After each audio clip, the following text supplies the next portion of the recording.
بسم الله الرحمن الرحيم. السلام عليكم ومرحبا بكم في فيديو جديده من فيديوهات القناه ديالنا سولو اس في تي. اذا اليوم عندنا لا لوسون 2 في لونيتي 1 في الشابيتر 1. كنا بدينا الوحده ديال تاني ديال يعني لا كونسوماسيون دو لا ماتيير اورغانيك فلو دينيرجي. درنا فيها واحد لانتروديكسيون، واحد المدخل، واحد التقديم ولا مقدمه، ودرنا فيديو تاني ديال لا لوسون 1. هذيك لا لوسون 1 هي يعني الجزء الاول من الفصل الاول. الفصل الاول هو لو شابيتر 1 لا ليبراسيون دو لينيرجي لومينوز دو لينيرجي باردون اي ماغازيني دون لا ماتيير اورغانيك. هضرنا في الفصل الاول على لا ديفيرونس اونتر لا ريسبيراسيون اي لا فيرمونطاسيون، وقلنا لا ريسبيراسيون هي التنفس، يعني التنفس الخلوي. شنو هو؟ واحد المجموعة من التفاعلات تتم بوجود الأو2 وتنتج CO2 والماء وكمية مهمة من الطاقة بوجود الأو2. هاد التفاعلات بوجود الأو2 يعني جليكوز زائد CO2، عفوا جليكوز زائد الأو2 كتعطينا CO2 زائد الH2O زائد واحد الكمية كبيرة من الطاقة، يعني أن هناك هدم كلي للجليكوز. ولكن في التخمر كيعطينا يعني فيه جوج الانواع. كاين التخمر لا فيرمونطاسيون الكوليك، تخمر كحولي كيعطينا الجليكوز بغياب يعني الاكسجين كيتحول لايش مع لي لوفير، كيتحول لايش، كيتحول الايثانول زائد سي او 2 زائد واحد الكميه ضعيفه من الطاقه. هذاك الايثانول عباره عن حثاله عضويه، يعني ماده عضويه تحتوي مازال على طاقه كامنه يجب تحريرها، يعني يجب اعاده هدمها بشكل كلي. اما بالنسبه للتخمر يعني اللبني فحمض اللاكتيك او اللاكتيك او اللاكتوز كيتحول لحمض اللاكتيك، وهذا اللاكتيك يعني مواد عضويه تحتوي على طاقه كامله، يعني ما كاينش هدم كلي للجليكوز وانما هذا جزئي. لكن الفرق بين التخمرين كحولي واللبني هو ان في التخمر اللبني يتم تحرير CO2، اما في التخمر الكحولي فلا يتم تحرير CO2. اذا هذا كان ملخص ديال لا لوسون 2. دابا دائما في الشابيتر 1 يعني هذيك اولا كبيره، دائما دابا في الشابيتر 1 لا ليبراسيون دو لينيرجي لي اي ماغازيني دون لا ماتيير اورغانيك. ولكن دابا غنشوفوا ثانيا الكبيره. علاش غادي نهضروا في ثانيا الكبيره؟ غنهضروا على لا غليكوليز. لا غليكوليز يعني انحلال الجليكوز. انحلال الجليكوز étape commune entre la respiration et la fermentation. يعني شنو؟ يعني كاينه واحد المرحله، هذاك الجليكوز فاش تيبدا يتهدم كاينه واحد المرحله هي مشتركه. حنا قلنا راه كاين فرق ما بين التنفس والتخمر، اكدنا هذه. التخمر بغياب الاو2 والتنفس بوجود الاو2، ولكن كاين شي حاجه مشتركه بين التنفس والتخمر. شنو هي؟ هي ليطاب ديال لا غليكوليز او لا مرحله الانحلال ديال الجليكوز. وغنبداو باولا صغيره غنهضروا فيها على لا لوكاليزاسيون دو لا ريسبيراسيون دو لا فورماسيون دو لا فيرمونطاسيون دون لا سيلول، يعني التموقع فين كتوقع لا ريسبيراسيون وفين كتوقع لا فيرمونطاسيون دون لا سيلول. او شنو هي هذيك المرحله اللي قلنا سميتها الجليكوز اللي بيناتهم مشتركه فين تتكون؟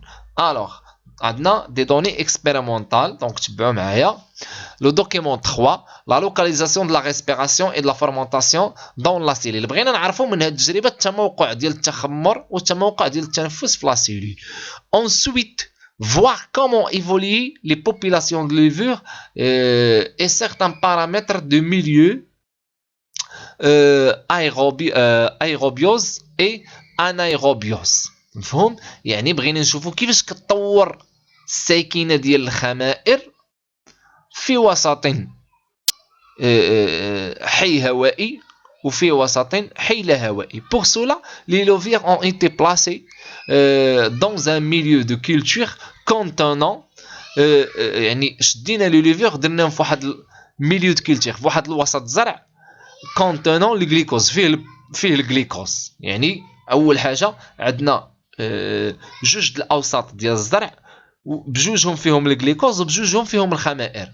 واحد حطيناه اون بريزونس دو 2 والاخر حطيناه اون ابسونس دو 2. مفهوم؟ عفوا. Le tableau suivant, ou bien ci-dessus, représente les conditions et les résultats de l'expérience. عندنا هاد لو طابلو عندنا واحد السؤال معاه. هنا عندنا البوا ديال لي لوفير اون ايروبي اي اون انايروبي. البوا عندنا لا كونتيتي ديال الجليكوز انيسيال وعندنا لا كونتيتي ديال الجليكوز اللي تكونسومات. مفهوم؟ وعندنا هنا لو تيست الكول، يعني واش كاين ولا ما كاين في بدايه التجربه وفي نهايه التجربه. فركزوا معايا. اون كونديسيون ايروبي شحال كان لو بوا ديال لو لوفير؟ كان لو بوا ديالهم 1970 غرام، 1970 غرام ديال لي لوفير. وكان هاد الكميه ديال لي لوفير درنا معاها 150 غرام ديال الجليكوز. مفهوم؟ في وسط هوائي. شحال تكونسومات ديال الجليكوز؟ تكونسومات لينا 150 غرام. بمعنى شنو؟ بمعنى هاد الخمائر هادو كلاو الجليكوز كامل. جيد. بالنسبه للتيست ديال الكول، يعني واش كاين الكول ولا ما كاينش، لا في بدايه التجربه ولا في النهايه ديال التجربه ما كانش عندنا الكول. هذه بالنسبه الوسط ايروبي، بوسط فيه هوائي، حي هوائي. اولا استهلاك كلي للجليكوز، ثانيا غياب كلي للالكول للكحول في وسط حي لا هوائي، يعني في وسط لا يحتوي على الهواء. درنا 0.255 غرام ديال لي لوفير ودرنا معاهم نفس الكميه 150 غرام ديال 150 غرام ديال الجليكوز. فلاحظنا ان الكميه اللي تستهلكات هي فقط 45 غرام ديال الجليكوز، بمعنى بقات لنا 105 غرام ديال الجليكوز.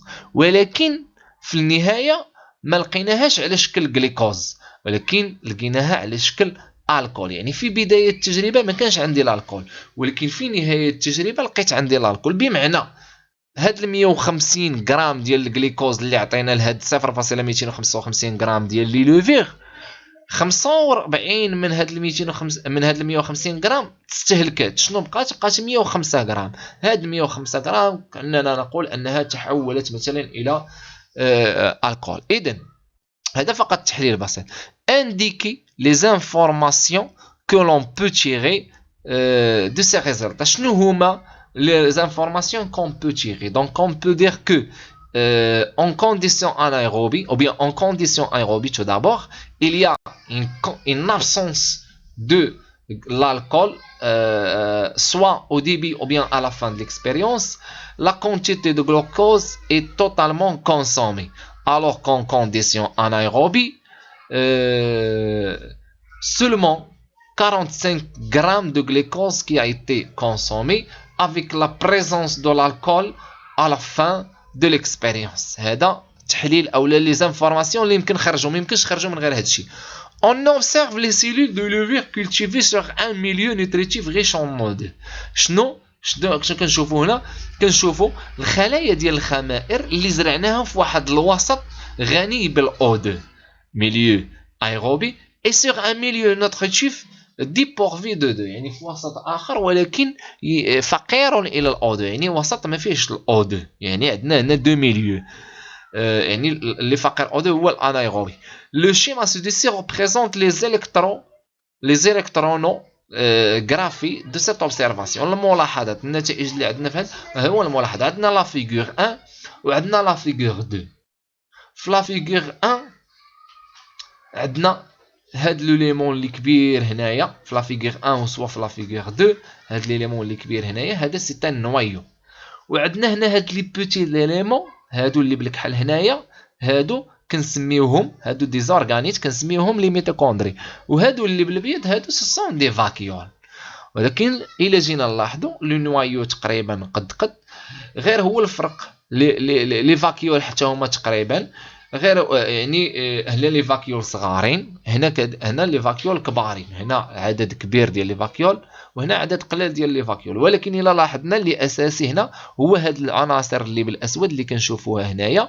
الا حسبناهم في هاد الفيغور 1 2 4 5 6 7 8 9 10 11 12. الا ما بانوش ليكم نقولوا كاينين مثلا غير هاد الخمسه زائد هاد الثلاثه هي 8 باش ما نلقاوش مشكل.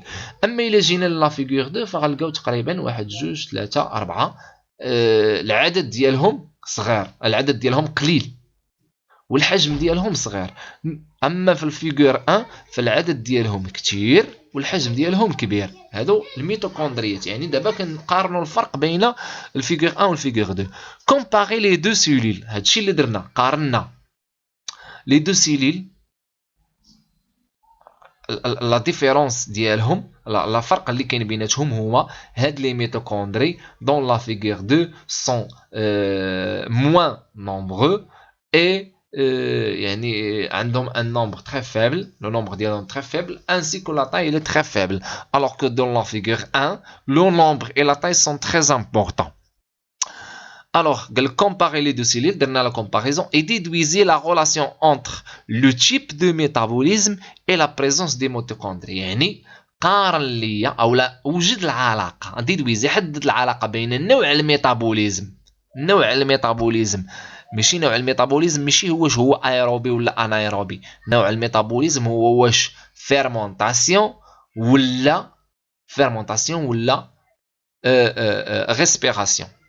شنو علاقه الفيرمونطاسيون ولا ريسبيراسيون بلي ميتوكوندري؟ الوغ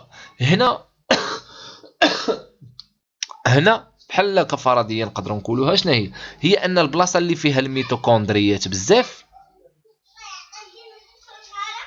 هي اللي غيتكونسوما فيها الجليكوز بزاف، يعني مرتبطه بالانايروبي، مرتبطه بالايروبي، مرتبطه بالوسط هوائي. مفهوم؟ بمعنى ان لا فيغور 1 ديال واحد الخليه اللي كدير لا ريسبيراسيون. علاش؟ لان عندها الميتوكوندريات العدد ديالهم ولا لومبر ديالهم كبير، الوغ كو في لا فيغور 2 عندنا العدد قليل ولا طاي ديالهم صغيره، وبالتالي هذه لا سيلول ديال ديال الخليه اللي كدير لا فيرمونطاسيون. هادو يعني مقترحات نشوفوا الاجوبه.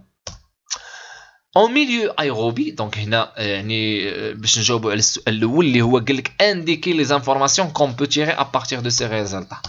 دون ميليو ايروبي la multiplication cellulaire, يعني la poids de levure ainsi que la consommation de glucose sont beaucoup plus importants qu'en milieu anaérobie. يعني شنو؟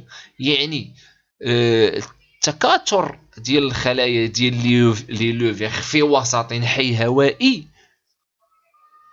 هو أكبر بكثير وأهم بكثير مما هو عليه يعني من التكاثر ديال لي لوفير في وسط حي لا هوائي. دونك فاش كيكون الهواء تيكون التكاثر مهم، فاش ما كيكونش الهواء يعني الاو 2 كيكون التكاثر ضعيف. sachant que la multiplication cellulaire nécessite l'énergie، بمعنى ان هاد التكاثر الخلوي كيحتاج للطاقه، وإلا ما كانش الهواء ما عندناش طاقه، اذا ما غيكونش عندنا التكاثر. on peut admettre que la production d'énergie à partir de la dégradation des glucose est moindre en mode fermentation. يعني شنو؟ يعني إنتاج الطاقة في وسط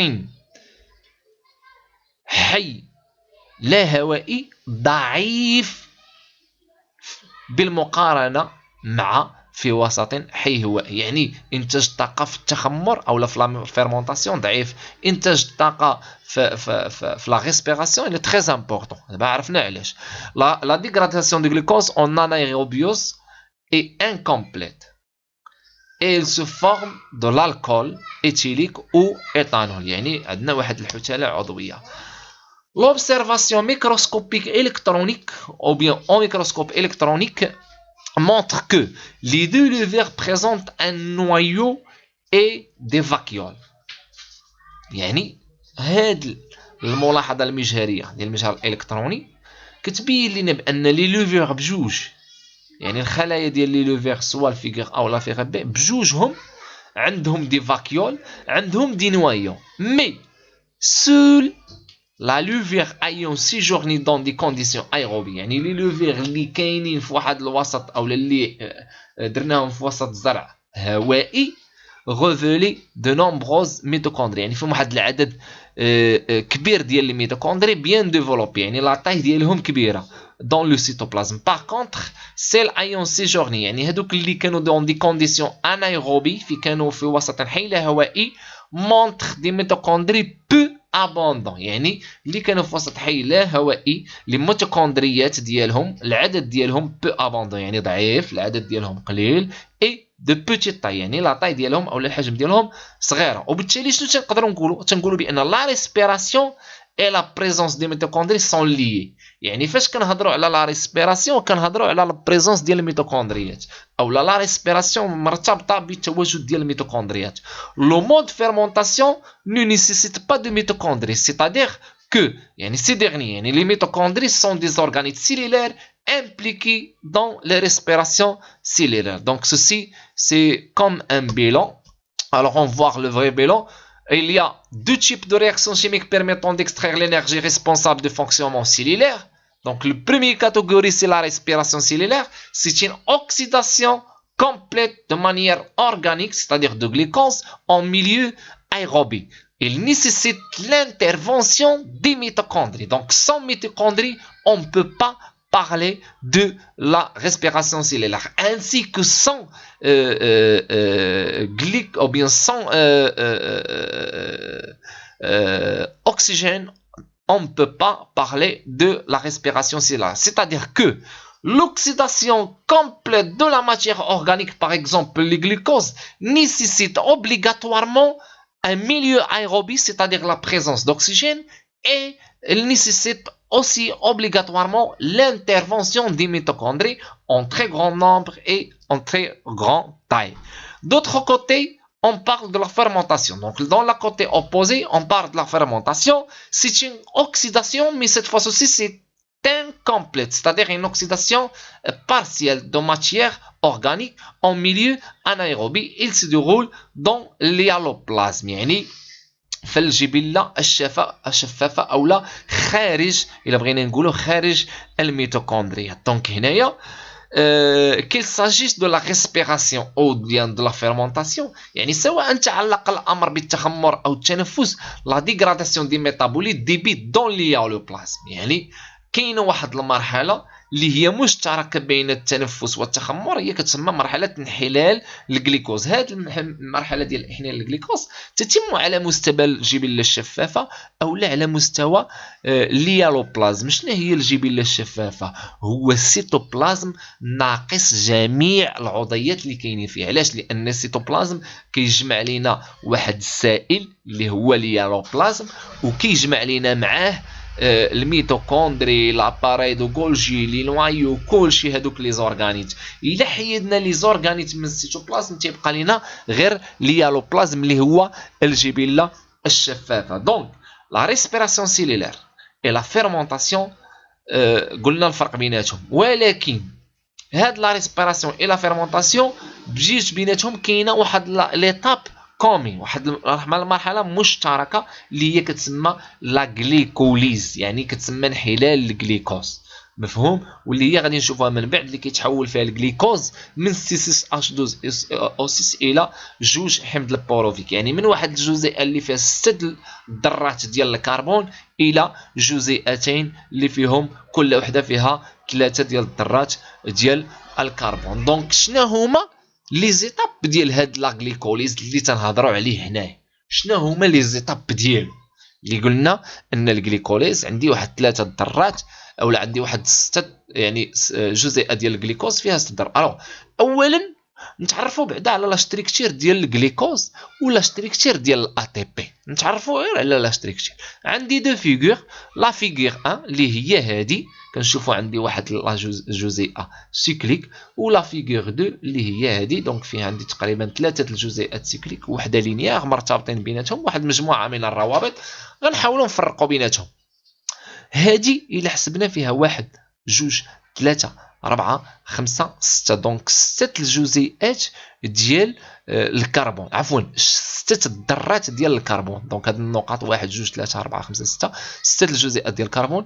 الا حسبنا الهيدروجين غنلقاو 12 هيدروجين، حسبنا الاكسجين غنلقاو 6 ديال لي زوكسيجين. دونك C6H12O6 سي ان غليسيد سامبل مونوساكاريد، يعني سكر احادي. مي إلي أوسي ان كونستيتيون دو ديوساكاريد، يعني شنو؟ يعني هاد الجليكوز هذا تيساهم في تركيب ديال الساكاروز. دونك إلا خدينا جوج ديال الجليكوز غيعطينا ديساكاريد اللي سميتو الساكاروز.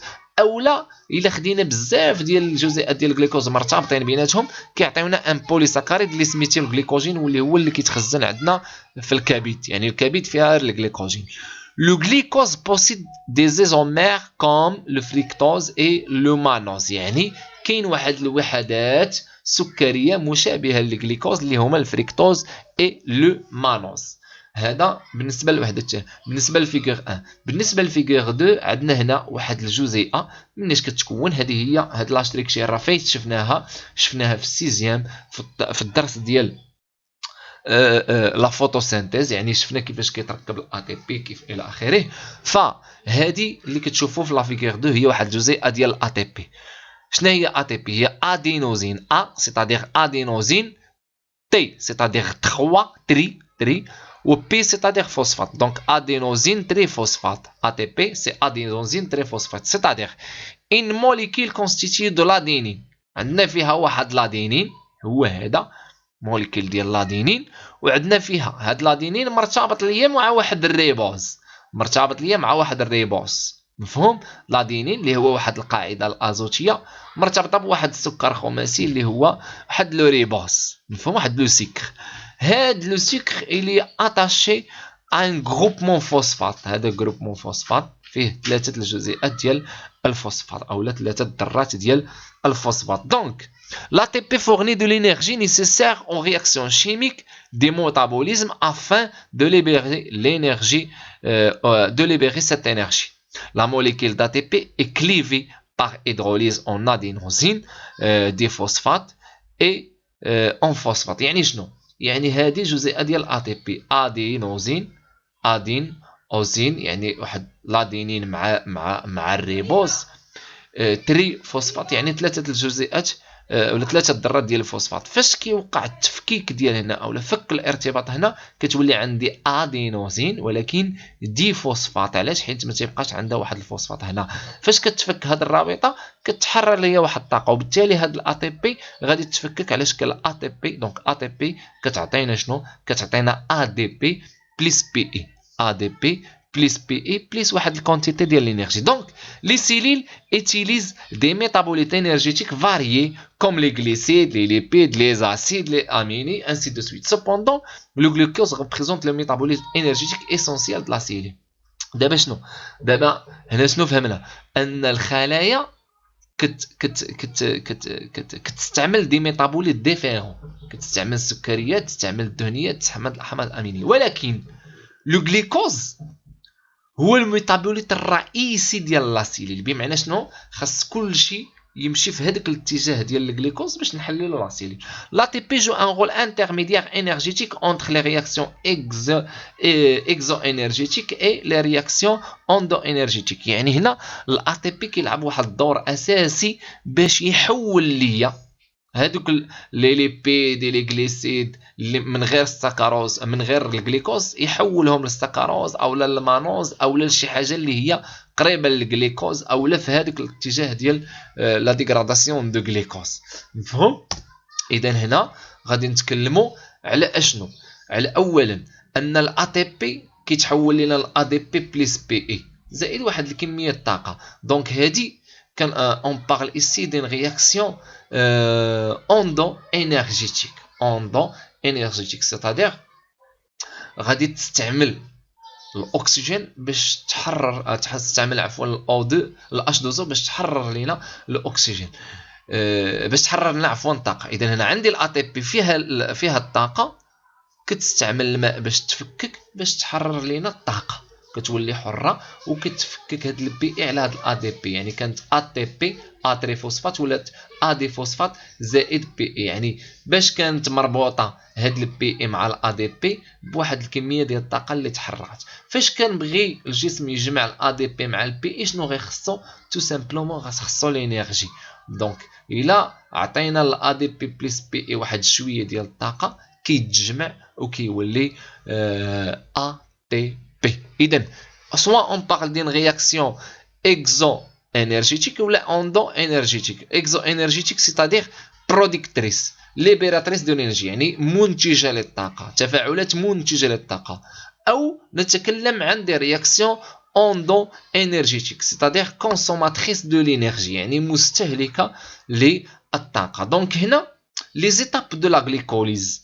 La glycolyse est une série de réactions qui s'effectue dans l'hyaloplasme catalysé par des enzymes spécifiques et qui ne consomment pas le dioxygène. يعني شنو؟ يعني الجليكوليز هو واحد المجموعة من التفاعلات. فين كتوقع؟ كتوقع في الهيالوبلازم، في الجبلة الشفافة، يعني ماشي في الميتوكوندري ولكن غير في الجبلة الشفافة. بمعنى ما عندها حتى شي علاقة بشي اورغانيت كاين تما في السيتوبلازم، بما فيهم النواة، بما فيهم يعني الميتوكوندري. اساسا ما عندهاش علاقة بالميتوكوندري. Catalysé par des enzymes spécifiques et qui ne consomment pas le dioxygène. يعني لا غليكوليز انحلال الجليكوز واحد المرحله ما عندهاش علاقه بالاكسجين، وهي مرحله مشتركه ما بين التنفس والتخمر. كيدوز منها التنفس وكيدوز منها التخمر. مفهوم؟ لا غليكوليز كومبورت غلوبالمون 3 ايتاب اسونسيال. التخمر او عفوا الانحلال ديال الجليكوز او هذيك المرحله اللي قلنا انحلال الجليكوز مرحله مشتركه بين التنفس والتخمر، اسونسيالمون كتمر من ثلاثه المراحل اساسيه. كاين المرحله الاولى هي لا بروميير ايتاب، لا دوزيام ايتاب اي لا تروازيام ايتاب. شنو كيوقع هنايا؟ ليتيليزاسيون دو غليكوز ماركي مونتر كابخي سا بينيتراسيون. يعني شنو درنا هنا؟ شدينا واحد الجليكوز ودرنا له الماركاج. علاش كنديروا الماركاج؟ باش نتتبعوا فين تيمشي. بحال شدينا هذيك الستة الذرات ديال الكربون اللي كيكونوا ليا جزيئه ديال الجليكوز ودرنا ليهم الماركاج باش يعطيونا دي سينيال باش نتبعوهم فين تيمشي. من بعد شنو اكتشفنا؟ دخلوا للهيالوبلازم. شنو كيوقع فاش كيدخلوا للهيالوبلازم؟ سوا ils sont stockés sous forme de macromolécules، يعني يا اما كيتحولوا للجليكوجين او للاميدون، سوا ديغرادي اون اسيد بيروفيك او كور دون سيري، يعني يا اما لما تستوكاوش كيتحولوا لحمض البيروفيك، سوا ديغرادي اون اسيد بيروفيك او كور دين سيري دو رياكسيون ابولي الجليكوليز. يعني فاش كيدخل الجليكوز للخليه يا اما كيتخزن على شكل جليكوجين يا اما كيتحول لحمض البيروفيك. مفهوم؟ هاد الا تحول لحمض البيروفيك كيفاش؟ عن طريق واحد السلسله من التفاعلات اللي سميناها لا غليكوليز، واللي هي يعني قلنا مرحله مشتركه بين التنفس والتخمر. دونك هنا لا غليكوليز بيرميت ان برودكسيون داتي بي اون ابسونس دو ديوكسيجين. هاد المرحله ديال الجليكوليز واللي قلنا كتحول لينا جزيئه الجليكوز اللي فيها 6 الكربونات الى جوج جزيئات ديال حمض البيروفيك اللي فيهم فقط 3 الكربونات. هذه مرحله او هاد 3 المراحل كينتجوا ليا الا تي بي. مفهوم؟ لو دوكيمون سي كونتر مونتر لي زيتاب دو لا غليكوليز. هاد لو دوكيمون كيبين لنا المراحل. اذا هنا قال لك ا بارتير دي دوني résumez ce qui se passe au cours de la glycolyse et déduisez en quoi consiste le bilan chimique et le bilan énergétique. هنا قال لك حاول تلخص ليا شنو تيوقع في هاد لي ديفيرونت ايتاب او بين ليا شنو معنيت لو بيلون او حدد ليا البيلون شيميك يعني الحصيله الكيميائيه والحصيله الطاقيه ديال انحلال الجليكوز. هنا عندي تقريبا 9 انزيم سون تابليكي، 6 ديال الانزيمات اللي تيدخلوا. حنا غنمشيو ايتاب ايتاب. الايتاب لا بروميير ايتاب شنو كيوقع فيها؟ عندي جزيئه ديال الجليكوز فيها 6 الكربونات، 6 الكربونات كيتدخل لونزيم 1، كيتدخل لونزيم 1 اللي هو ليكزوكيناز. شنو كيدير هاد ليكزوكيناز؟ كيحول لي الاي تي بي الاي دي بي، وهذيك البي اي هذيك الطاقه اللي كتعطينا، يعني كيعطينا واحد الفوسفور، وهذاك الفوسفور كيلصق في هاد الجزيئه ديال الجليكوز. مفهوم؟ اذا هاد ليكزوكيناز كيحول لينا مثلا هاد الاي تي بي الاي دي بي، وهذيك البي اي اللي كتحرر لينا كترتبط لينا بجزيئات ديال الجليكوز 6. اذا هاد الجليكوز 6 كربون غيتشد فيه واحد الفوسفات، غيبقى جليكوز 6 كربون ولكن زائد فوسفات. كيتدخل انزيم ثاني اللي هو الفوسفوغليكو ايزوميغاز. شنو غيدير هاد الفوسفوغليكو ايزوميغاز؟ غيشد عاوتاني هذاك الجليكوز فوسفات اللي ولا فريكتوز فوسفات، وغيحولوا لينا لونزيم 3 مره اخرى اللي هو الفوسفو فريكتوكيناز. غادي يمشي يشد ليا الاي تي بي ويرجعوا ا دي بي، وهذيك البي اي غيعطيها عاوتاني لهذاك الفريكتوز فوسفات اللي غيولي لنا فريكتوز دي فوسفات. حيت هاد الفريكتوز فوسفات شنو كان قبل؟ كان جليكوز فوسفات، ولكن شنو اللي حول لي الجليكوز فوسفات الى فريكتوز فوسفات؟ هو لونزيم 2 اللي هو الفوسفوغليكو ايزوميغاز، يعني حول الجليكوز ليزوميغ ديالو اللي هو الفريكتوز. اذا هنا في الفريكتوز دي فوسفات دائما بقى عندي 6 كربون، ولكن هنا كنكونوا سالينا هاد لا بروميير ايطاب. في هاد لا بروميير ايطاب شنو عندي 6 الذرات ديال الكربون كيكونوا لي جزيئه واحده ديال الجليكوز. كندخلوا في المرحله الثانيه. هاد المرحله الثانيه شكون كيتدخل؟ تيدخل الانزيم سميتو لالدوناز. هاد الانزيم سميتو لالدوناز اللي هو الانزيم 4 كيقسم ليا الجزيئه ديال الفريكتوز دي فوسفات الى جزيئتين. هو هاد الجوج ما كانتش عندي قبل، ها هي ولات عندي. شنو معنيتها راه هاد الجزيئه ديال الجليكوز او هاد الفريكتوز تقسمت على جوج. شنو ولات غليسيرال ديد فوسفات، حيت كانوا عندي دي فوسفات. كل غليسيرال ديد شاد فيه واحد الفوسفات، يعني تقسمت ليا الجزيئه من النص، وبالتالي ولا من بعد ما كانت عندي جزيئه واحده فيها 6 الكربونات وجوج فوسفات، ولاو عندي جوج جزيئات ولكن كل وحده فيها فقط كربون واحد فقط فوسفات واحد وفقط 3 ديال الكربونات. من بعد شنو كيوقع؟ كيدخل واحد لونزيم 5 اللي هو الجليسيرال ديد فوسفات ديزيدروجيناز. شنو كيدير؟ كيجي ياخذ ليا واحد الجزيئات ديال البي اي كيدمجهم مع لي غليسيرال ديد مع فوسفات، مع دوك جوج لي غليسيرال ديد فوسفات، و كياخذ يعني كيحول ليا او يقوم باختزال ان ا دي بي بلس، يعني جوج الجزيئات ديال ان ا دي بي بلس الى جزيئتين ديال ان ا دي بي اش بلس. وبالتالي ما كيبقاش عندي الجليسيرال ديد دي فوسفات، ولكن كيولي عندي دي فوسفوغليسيرات. حتى هو حتى هو نفس الجزيئه اللي كانت عندنا، وهي الجليسيرات ارديد، يعني عندها 3 الكربونات و 3 ديال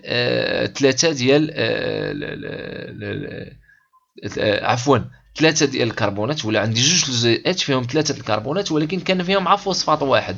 شنو درنا بهاد لانزيم 5؟ جبنا هاد جوج جزيئات كل وحده عطيناها كان عندها فوسفات واحد، زدناها فوسفات اخر، دونك الجزيئات بجوج ولاو دي فوسفات وبقاو 3 الكربونات 3 الكربونات. علاش تحولوا من الجليسيرال ديد الجليسيرات؟ علاش؟ حيت لان انتزعنا منهم كل وحده انتزعنا منها جوج الذرات ديال الهيدروجين. من بعد هاد جوج جزيئات ديال دي فوسفوغليسيرات اللي عندهم 3 الكربون وعندهم كل وحده عندها جوج الفوسفاتات، يعني جوج جزيئات، غادي ناخذوا لهم فوسفات واحد من كل جزيئه باش نصايبوا جزيئه ديال الاي تي بي. يعني عندي اي دي بي غنقتلع البي من كل جزيئه، يعني عندي جوج الجزيئات غنقتلع منهم جوج بي اي اللي كنا ضفنا هنايا باش نصايب جوج اي تي بي، وبالتالي ما غيبقاش عندي دي فوسفوغليسيرات، غيولي عندي فوسفوغليسيرات. هاد 3 هي يعني كتعني التموقع ديال الفوسفات. فين كاين الفوسفور؟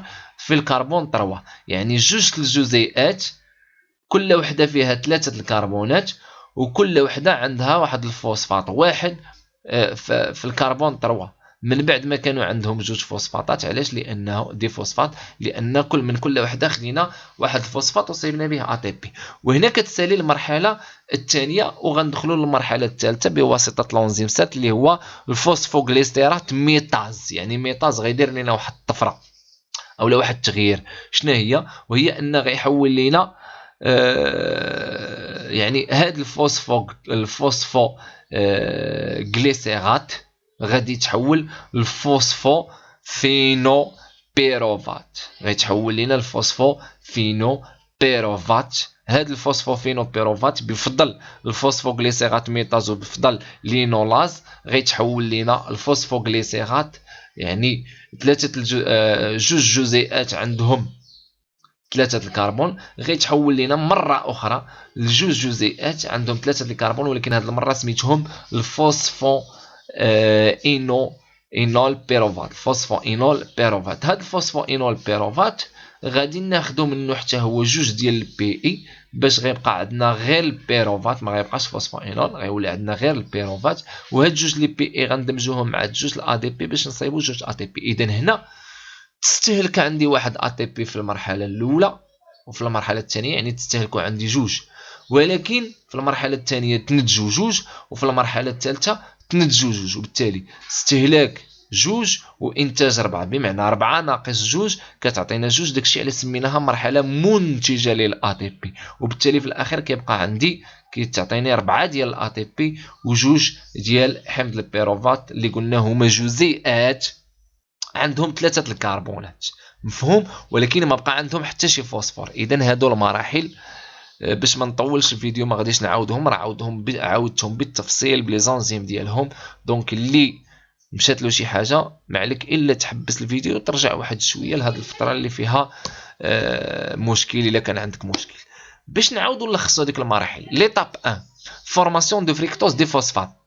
لو غليكوز فيكس ان غروبمون فوسفات. يعني الغليكوز كيفيكس لنا واحد الغروبمون فوسفات، كيفيكس لنا واحد الفوسفات اسيو دو لا تي بي. يعني شدينا واحد الا تي بي وخدينا منه البي اي وفيكسيناه على الغليكوز باش غيولي عندنا غليكوز 6 فوسفات. هاد لو غليكوز 6 فوسفات il fixe un groupement phosphate ici d'un deuxième ATP. يعني هاد الغليكوز فوسفات اللي كان غير غليكوز غيعاود ياخذ واحد الغليكوز اخر 6 فوسفات. وبالتالي هنا ما غيبقاش عندي غليكوز 6 فوسفات، غيولي عندي فريكتوز دي فوسفات. مفهوم؟ فريكتوز دي فوسفات. يعني المرحله الاولى كنستهلكوا فيها جوج ا تي بي وكنتقلوا من الغليكوز الى الفريكتوز دي فوسفات. المرحله الثانيه غنبداو من الفريكتوز دي فوسفات واللي كنسميوها المرحله ديال فورماسيون دو لاسيد غليسيريك دي فوسفات. شنو غيوقع على هاد الغليكوز الغليكوز يعني دي فوسفات سوسيند اون دو موليكيل، تتقسم على جوج. يعني كان جزيئه واحده فيها 6 ديال الذرات ديال الكربون، ولا جوج الجزيئات ولكن كل وحده فقط فيها 3 ديال الذرات ديال الكربون. وبالتالي كنهضروا على واحد الجليسيرات فوسفات.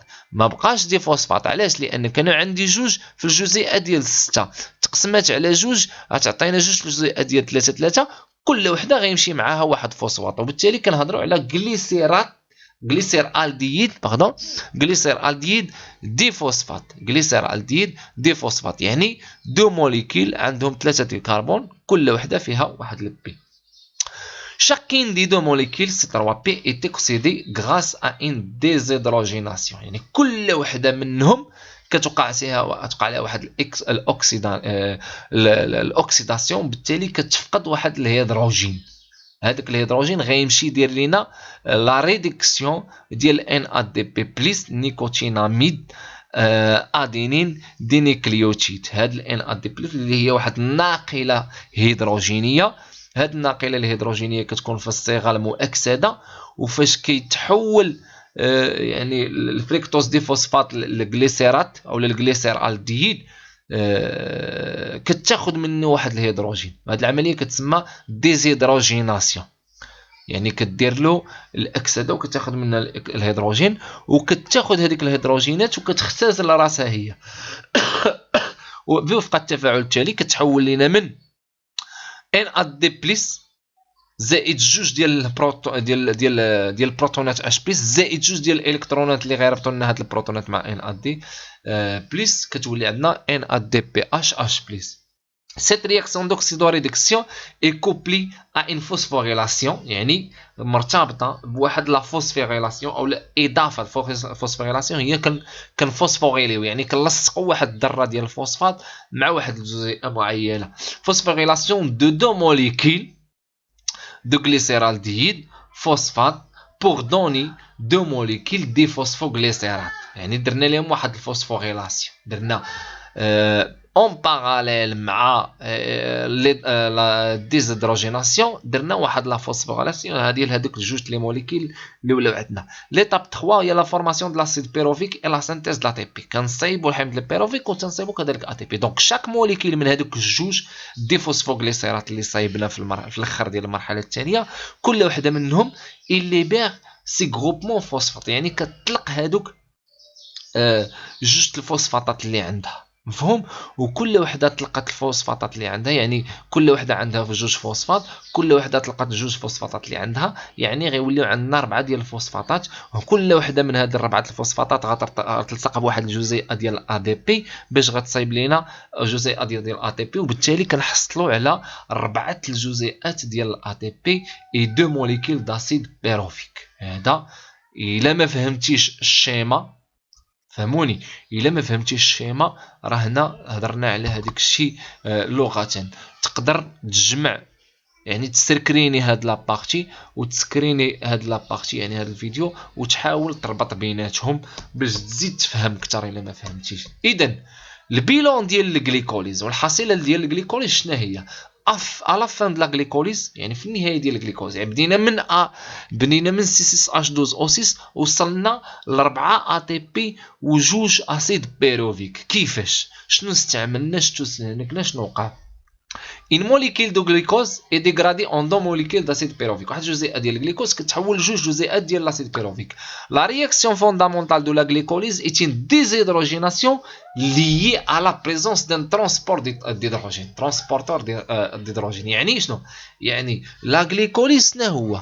سيتين ديزهيدروجيناسيون، يعني الانتزاع ديال الهيدروجينات مرتبط بالتواجد ديال واحد النواقل هيدروجينيه اللي هما الان ا دي بي بلس. دونك ليكواسيون ان ا دي بي بلس، ليكواسيون جلوبال ديال لا غليكوليز شنو هي؟ هي سي 6 اش 12 او 6 اللي هو الجليكوز، كنزيدوا عليه جوج ا دي بي، كنزيدوا عليه جوج بي اي، كنزيدوا عليه جوج ان ا دي بي ان ا دي بلس، ماشي ان ا دي بي بلس، ان ا دي بي بلس ان ا دي بلس عفوا، كيعطينا كانت جزيئه واحده فيها 3 ذرات ديال عفوا 6 ذرات ديال الكربون. دابا غيوليو جوج الجزيئات ماشي ديال الجليكوز ولكن ديال حمض البيروفيك، كل وحده فيها 3 ذرات ديال الكربون.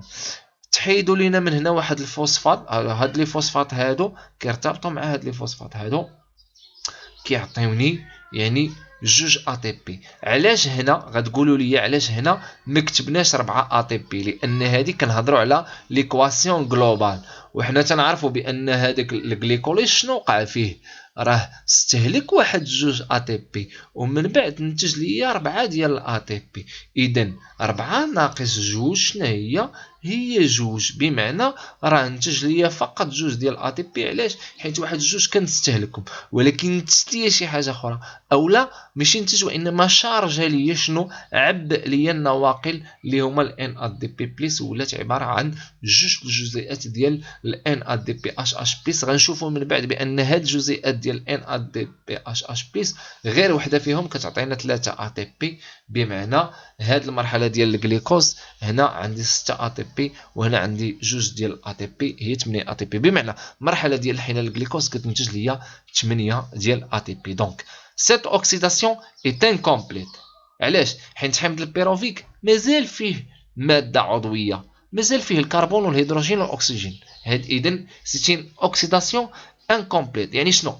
يعني هنا راه لا ريسبيراسيون سيلولير مازال ما بداتش، مازال عفوا ما كملاتش، بدات ولكن مازال ما كملاتش. دابا وصلنا لحمض البيروفيك. هذا حمض البيروفيك من بعد سوا غادي يمشي يدخل الميتوكوندري وانا داك غيدير لنا لا ريسبيراسيون سيلولار التنفس الخلوي، سوا غيبقى على مستوى الجبيله الشفافه وغيدير لنا يا اما تخمر لبني او لا تخمر كحولي. وهذا هو اللي غيكون العنوان ديال الفيديو المقبل ان شاء الله، اللي غنهضروا على فيه على لا ريسبيراسيون سيلولار اي لو رول دي ميتوكوندري. وعاد غادي نشوفوا فيديو اخر اللي غادي نهضروا فيها على لا فيرمونطاسيون. دونك نهايه الفيديو، نلتقي في فيديو اخر، والسلام عليكم ورحمه الله تعالى وبركاته.